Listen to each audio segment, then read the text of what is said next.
Les marchés avec CMC Markets, trading de CFD sur action, Forex et indices. Salut, c'est Trado, voilà la vidéo de mise à jour pour l'indice parisien et pour GoEx qui m'a été demandé plus de 20 fois. Et avant que je n'oublie, je bats le rappel une fois de plus pour la conférence en ligne gratuite de ce soir, le webinaire, ça sera à 21h, vous pouvez toujours vous inscrire. Il suffit de cliquer ici et vous allez arriver sur la grille d'inscription comme d'habitude. Je rappelle qu'il ne faut pas appeler le numéro de téléphone qu'on vous proposerait puisque en l'occurrence, ce soir c'est comme d'habitude complètement gratuit, donc pas besoin de passer par un numéro de téléphone quel qu'il soit, vous vous inscrivez et vous vous connectez et puis c'est terminé et puis c'est à 21h. Voilà, revenons à nos moutons et à l'analyse du CAC. Je vous rappelle que, au risque de me répéter, je privilégie maintenant depuis pas mal de séances la formation d'un canal que j'ai symbolisé ici en rose. Je suis très circonspect par rapport à la hausse en cours, tout simplement parce que les indicateurs techniques se contredisent. Or, quand les indicateurs techniques se contredisent, alors qu'ils n'ont pas l'habitude de le faire, eh bien c'est que justement on se retrouve dans une situation d'indétermination, ce qui me fait justement privilégier a priori la situation d'un canal, un trading range, comme on dit. Voilà ce que ça donne ici en rose. Alors pourquoi? Parce que les indicateurs de tendance comme la moyenne mobile à 20 séances, elle est croissante. Le super trend ici, il est croissant, il a même bien servi de support. Par contre, le SAR, là, il a été cassé. Donc ça, c'est... non, pardon. Ça, c'est... Excusez-moi, je raconte n'importe quoi. Donc ça aussi, c'est croissant. Mais par contre, au niveau des indicateurs techniques, on voit que les choses sont plus ambiguës. Le TRIX, que j'aime bien, j'utilise pas beaucoup, mais je l'aime bien. Il est en dessous de son signal. Donc c'est une zone de grande vulnérabilité des cours. Donc ça, c'est pas très très bien. En plus... le momentum, regardez comme il est sur des niveaux très très bas, ça c'est correct mais c'est dangereux. Le MACD, lui par contre envoie un signe positif puisqu'il est au-dessus de son signal. Et le stochastique lui aussi envoie un signal positif puisqu'il est au-dessus de son signal aussi. Mais vous voyez, on n'a quand même pas un consensus général au niveau des indicateurs techniques, ce qui me fait quand même me demander si on n'est pas parti effectivement pour une nouvelle rotation baissière. Je vous rappelle que là, on avait un gap et que ce gap là, on ne sait pas a priori s'il s'agit d'un gap de continuation ou bien un gap d'essoufflement. S'il est comblé avant la fin de la semaine, ce sera un gap d'essoufflement et donc on est bien parti pour descendre. Par contre, s'il tient pendant une semaine, statistiquement, c'est plutôt un gap de continuation. Et je vous rappelle pour mémoire que l'objectif, ce serait de parcourir en dessous du gap le même chemin parcouru au-dessus du gap, donc ça veut dire aller chercher les 4550. Mais en tout cas, la séance d'aujourd'hui n'est pas véritablement faite pour nous rassurer sur la nature de ce gap parce que bon, il risque d'être attaqué dès demain. Alors, j'aimerais vous parler ce soir du CCI. Alors je sais que le CCI, j'en ai déjà parlé cette semaine, mais parce que c'est important vu ce qui va se jouer demain. Alors l'utilisation du CCI, je la fais rapide parce que j'en ai parlé déjà récemment. Vous avez une zone à moins 100 et une zone à plus 100. Et lorsque vous rentrez dans la zone à plus 100, normalement, il ne faut plus acheter, c'est dangereux. Et quand vous en sortez, c'est un signal de vente. Pareil pour la zone à moins 100, quand vous allez en dessous de moins 100, normalement, il ne faut plus spéculer à la baisse. Et quand on en sort, il faut acheter, etc. Et regardez ce qui s'est passé ici. Le signal de vente, lorsqu'on est repassé en dessous de 100, c'est traduit par une grosse baisse. Là, pareil, une fois qu'on est sorti de 100, on a eu une grosse baisse derrière. Alors, si j'en parle, c'est parce que regardez, ça se joue maintenant. Regardez le CCI, il est limite en territoire en dessous de 100. Il est à 97. Bon, c'est pas véritablement significatif, mais là, ça veut dire que on est vraiment très très chaud au niveau de l'indicateur. Donc, c'est une alerte assez importante.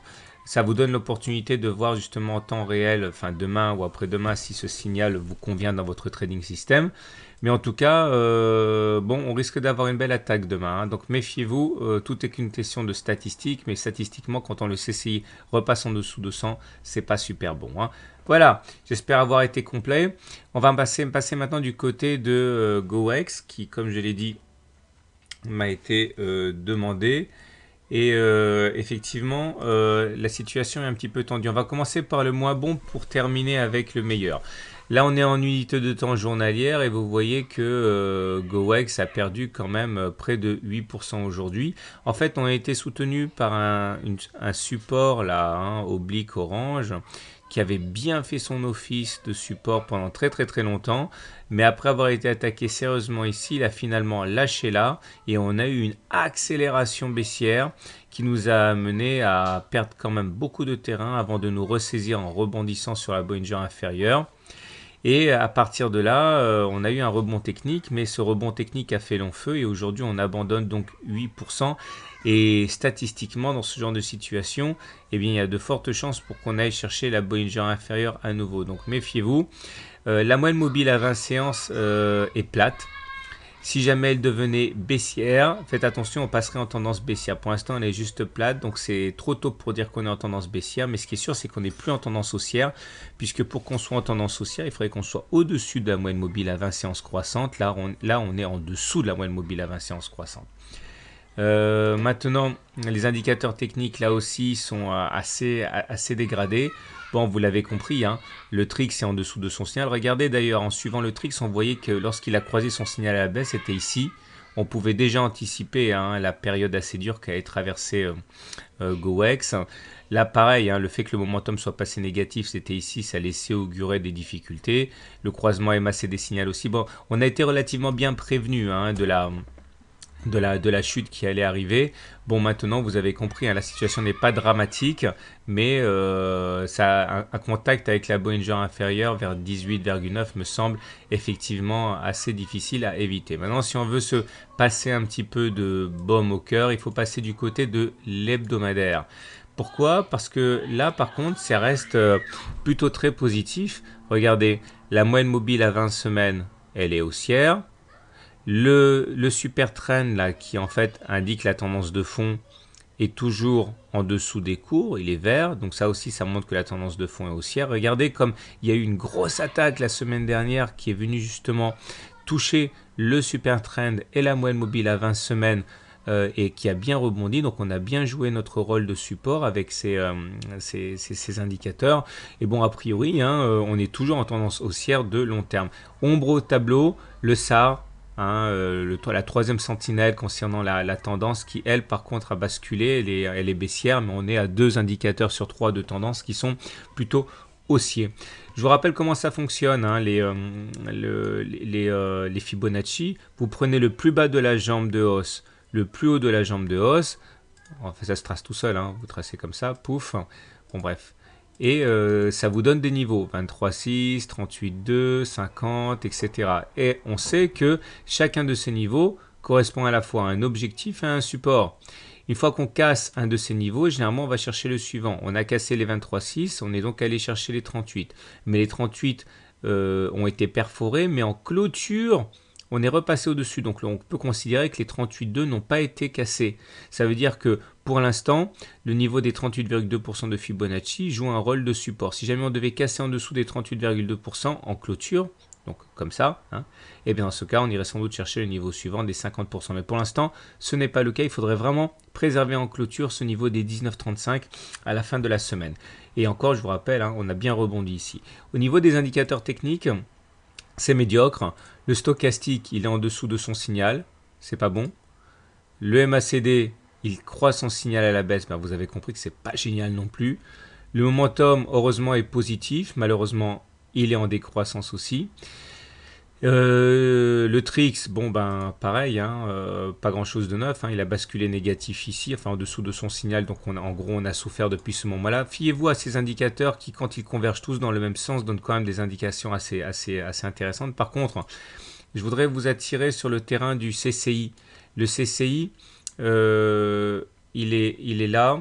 Alors, il est sorti de sa zone descente, c'était ici.